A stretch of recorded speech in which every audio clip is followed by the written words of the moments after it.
Pergokin nih. Kali ini aku emang udah lama sih sebenarnya untuk bisa ketemu sama Dadi. Mungkin karena jarak juga antara timur dan barat.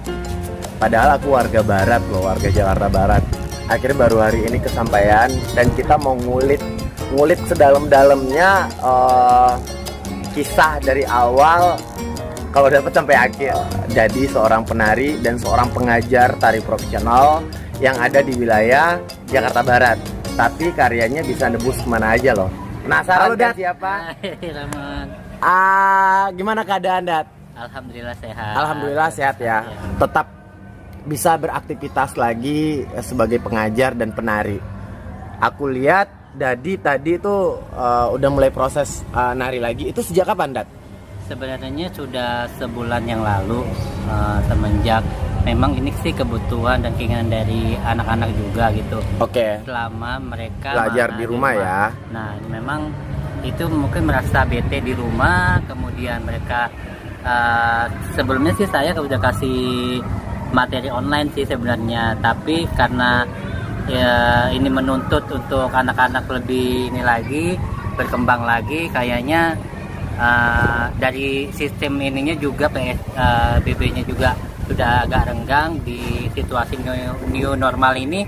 Jadi ya mau nggak mau kita harus putar otak lah gitulah untuk membantu teman-teman juga gitu, adik-adik kita juga gitu. Oke, ini sanggarnya sanggar apa sih Dat? Sanggar Maksima. Maksima ya. Itu sanggar Maksima itu adanya di Jakarta Barat di Jelambar. Jelambar. Oh, di Jelambar dulu untuk bisa mempelajari tari tradisi lagi biar anak-anak juga nggak stres ya menghadapi pelajaran yang secara garing saat ini. Dadi dari tahun berapa sih Dat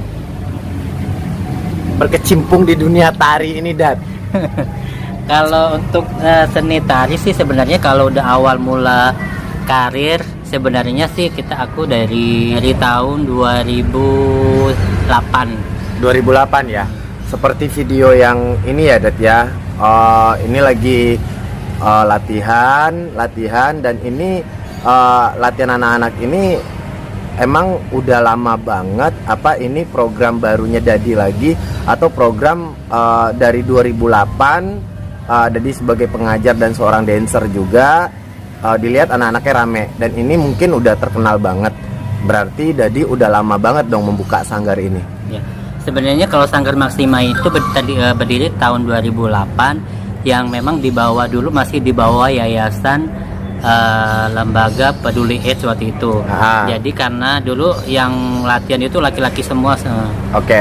Karena berhubung proyeknya sudah habis, kan sayang misalkan sanggar itu divakumkan dan nggak ada kegiatan apapun. Oke. Itu sempat berhenti kurang lebih sekitar 3 tahunan ya berhenti. 3 tahun. Nah, berhubung masih ada kegiatan dalam proses ini, aku sih kenapa enggak kita lanjutin lagi gitu. Sedangkan minat dan bakat anak-anak di dunia tari sekarang tuh udah mulai gitu kan aktif, apalagi sekolah-sekolah gitu. Jadi mau gak mau aku udah terjun secara sekarang sih masih belum, yang dulu masih karena bertepatan dengan kerja, jadi nggak fokus gitu. Jadi berbarengan dengan kerja juga secara rutin. Jadi aku ngambilnya Sabtu sama Minggu. Berarti untuk latihannya. Nah, untuk latihannya Sabtu dan Minggu. Stylenya Dadi sebenarnya apa sih? Lebih kemana gitu? Apakah ke Jawa? Oh maaf, Dadi aslinya Jawa kah atau Betawi? Oke. Aku sih memang besar di Jakarta, cuma orang tua asli Jawa. Bapak Jawa Tengah, Ibu Jawa Timur. Waduh, ya Jawa Tengah, Jawa Timur, besar di Jakarta ya. Gitu kan. Menekuni dunia tari itu udah lama banget. Dari tahun berapa asal muasalnya Dadi itu udah mulai dikenal orang? Nah, kalau nari itu sebenarnya udah dikenal itu bukan dikenal ya, maksudnya proses untuk adaptasi sebagai penari ibaratnya itu dari tahun aku lulus itu sebenarnya 97 pokoknya mulai itu 98 lah aku ini 98 ya 98. Oke. Tapi kalau untuk aktifnya 98, tapi kalau untuk mulai nari-narinya sebenarnya sih dari SD udah mulai nari gitu. Jadi tarian yang Dadi ajarkan itu ada tari garapan dan ada tari baku juga, tari yang udah disahkan per wilayah. Nah, tari garapan Dadi itu yang paling fenomenal itu apa sih, Dat? Aku jadi penasaran gitu loh, Dat. Soalnya setiap lo nari itu tarian lo nggak ada yang jelek loh di mata gue. Bener-bener seorang Dadi yang gue acungin jempol banget dah. Jadi gue jadi penasaran gitu, tari yang penuh tantangan tapi mendapatkan hasil yang memuaskan itu, dan kita jadinya capek kita bertahun-tahun itu hilang. Itu apa sih, Dat? Ya sebenarnya sih aku waktu itu pernah giniin karya. Waktu itu kalau untuk yang tari Betawi itu ada 3 karya. Itu waktu itu tari kreasi ondel-ondel, tari kreasi Betawi kembang ibing, sama kembang jentrik.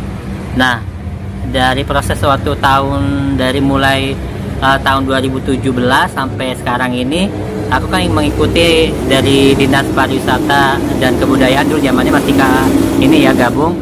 Itu Jakarta Barat. Nah, aku masuk di wilayah Jakarta Barat melatih untuk dulu masih awalnya jadi asisten. Jadi asisten ya. Dulu dan jadi asisten, kemudian merambah ke instruktur. Aku megang saat dulu masih megang kerendang sama kalijodo waktu itu. Kerendang dan kalijodo. Nah, kalau di kalijodo aku instruktur, kalau di kerendang asisten. Nah, tahun 2018 aku mulai lagi lanjut di kalijodo sama Cengkareng Timur. Tapi jadi pelatih ya? Pelatih. Karena setiap lomba nih ya, karena aku juga peserta sih, setiap lomba pasti jawarnya itu Dadi gitu loh, kalijodo gitu loh. Sebelumnya kalijodo itu kan dianggap orang itu tempat kumpulnya pertemuan berlawan jenis muda-mudi yang notabene orang menganggap kalijodo itu kayaknya bahasanya agak gimana gitu. Tapi sekarang itu kalijodo itu berubah menjadi 360 derajat, itu kalijodo. Orang akan mikirnya itu sanggarnya R. Petra Kalijodo gitu. Dan udah berapa lama sih megang R. Petra Kalijodo ini? R. Petra Kalijodo aku megang dari tahun 2017 sampai sekarang. Sampai sekarang 3 tahun ya. Dan kalau untuk nari secara profesional, nari-nari gabung, nari-nari di pertunjukan itu udah sering banget. Dan aku waktu itu iya, karena kenapa ya? Karena waktu itu Dadi ini orangnya tegas, profesional, dan orang itu mau kerjanya maksimal loh bro. Sesuatu yang memuaskan emang butuh kerja keras, butuh proses, dan juga butuh cibiran biasanya kayak gitu ya Dat ya. Itu motivasi ya Dat ya. Dadi di dunia tari ini kan udah asam garam banget nih Dat. Berarti ada dong penggemar berat Dadi, senior mungkin, atau para guru gitu yang membuat Dadi menjadi menjadi kuat seperti ini. Mungkin ada sejarahnya gitu. Ya. Sebenarnya kalau untuk masalah aku kan lebih cenderung ke cross gender. Cross gender. Aku lebih suka jadi cross gender.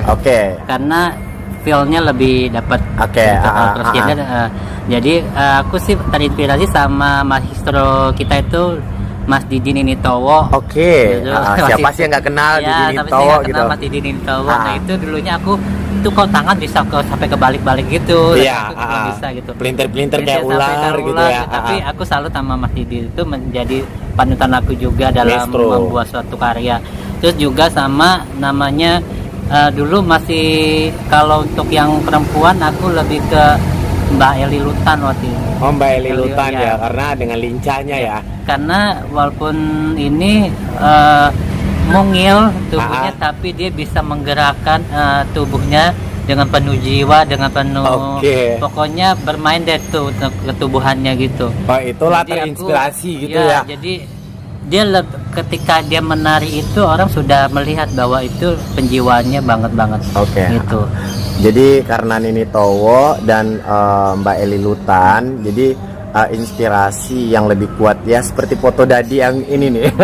Nah ini foto yang benar-benar transgender, dan dia coba menjadi menghayati sebuah peran yang dimainkan. Lihat tuh fotonya pemirsa ya.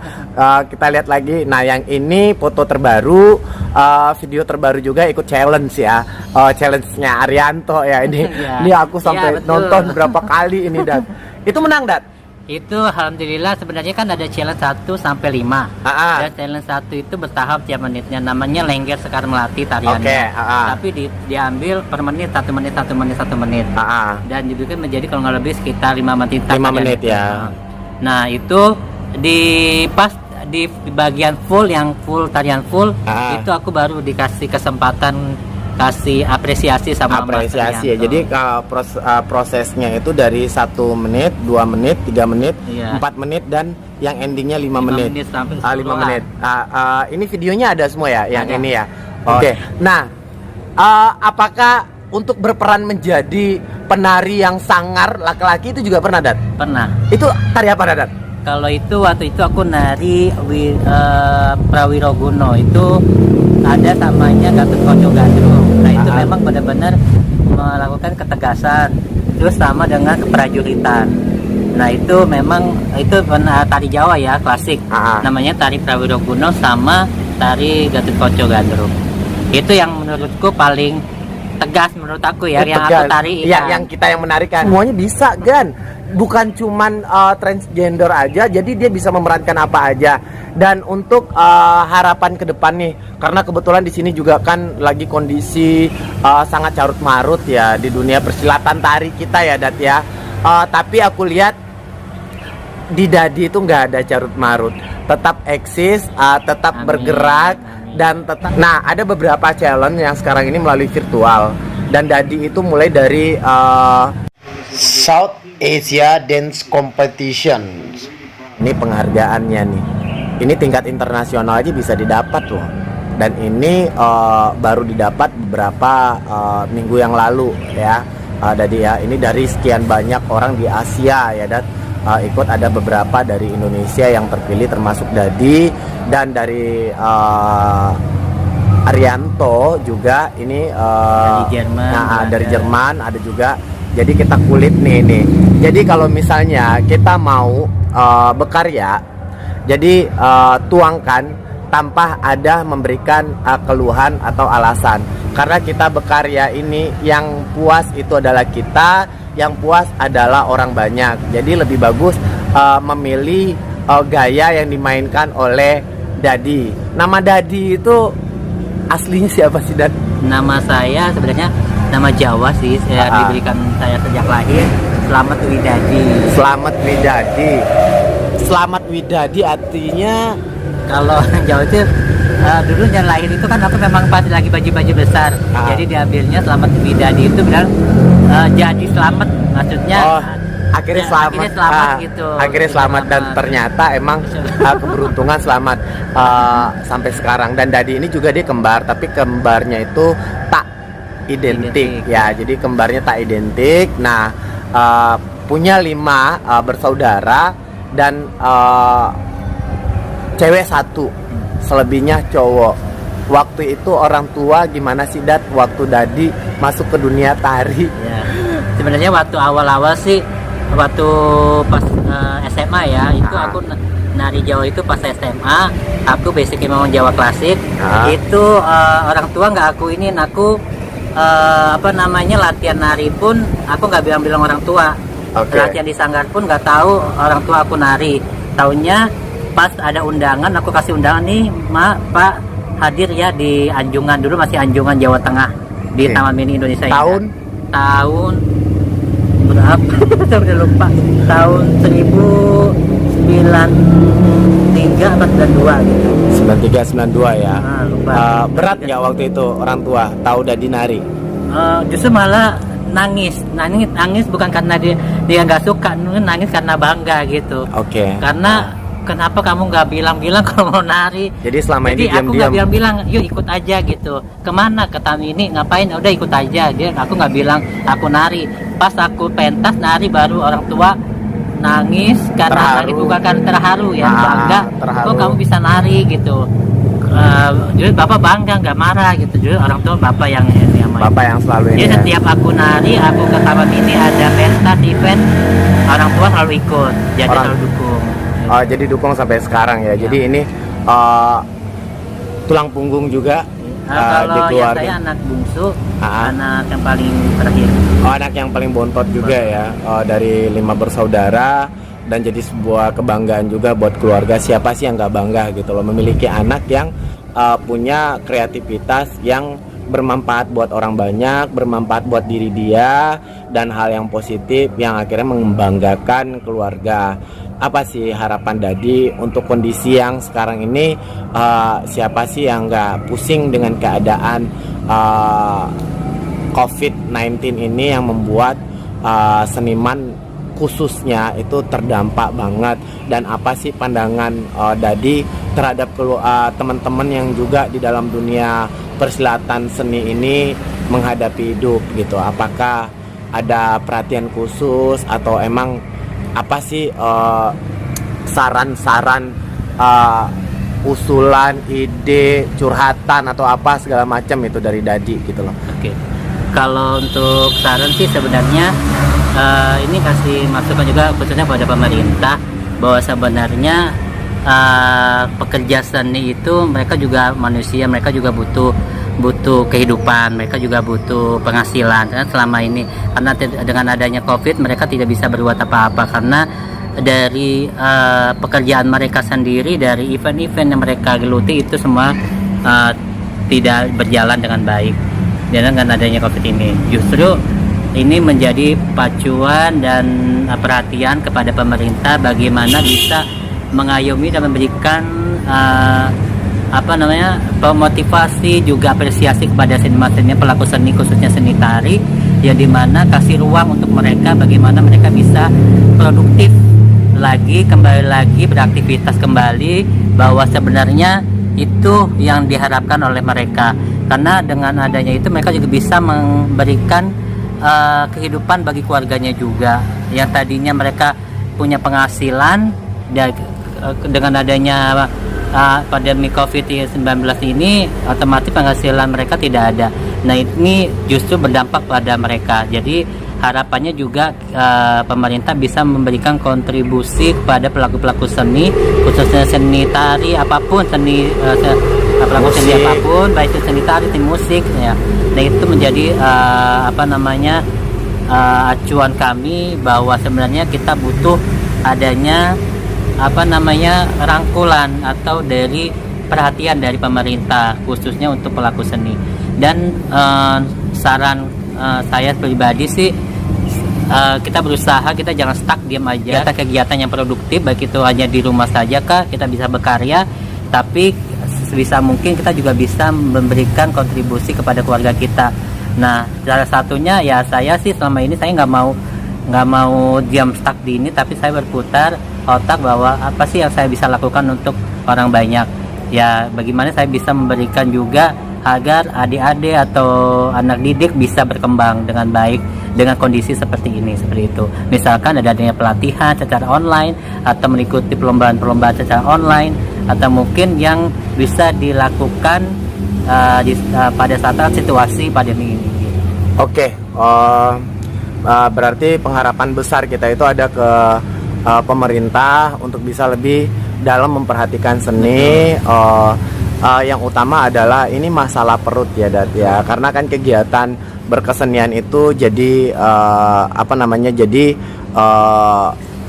pekerjaan wajib, pekerjaan yang harus dikerjakan, dan emang cuman itulah pekerjaan satu-satunya seniman dalam saat ini gitu. Nah untuk ke depan Dadi, nah ini untuk ke depan nih, apa sih niat Dadi yang paling besar ini gitu loh? Niat kan orang udah pada sibuk nih dengan lomba-lomba virtual, yayasan A, yayasan B mengadakan gitu. Apakah Dadi nggak berketuk ini buat kedepannya itu mengadakan lomba virtual di bawah yayasan atau sanggarnya Dadi gitu? Iya, sebenarnya untuk lomba sih kita udah pernah lakukan. Jadi udah tahun kedua kita pernah lakukan, dari tahun 2018 kita udah lakukan Festival Kalijodo tahun 2018, dan tahun 2019 di awal Januari kita lakukan sebelum adanya COVID ini. Alhamdulillah pesertanya banyak, lumayan.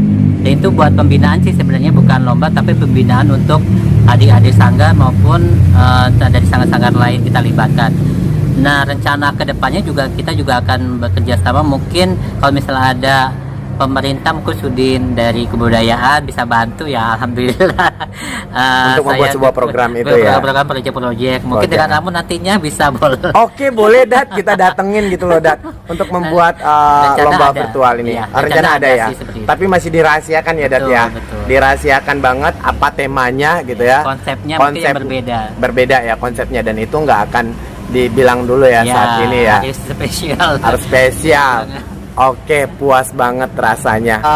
Udah tahu kan setengah jam cerita tentang Dadi dan apa sih program kedepannya. Nah, itu jadi pertanyaan aku, dan aku selalu mensupport apapun yang akan dilakukan oleh Dadi gitu. Mau jadi tukang angkatnya juga boleh, karena aku sangat mengagumi beliau secara pribadi, secara profesional dan secara kualitas. Jadi kalau mau pergokin yang membuat kita membangun. Betul nggak? Salam dari Ramon, salam dari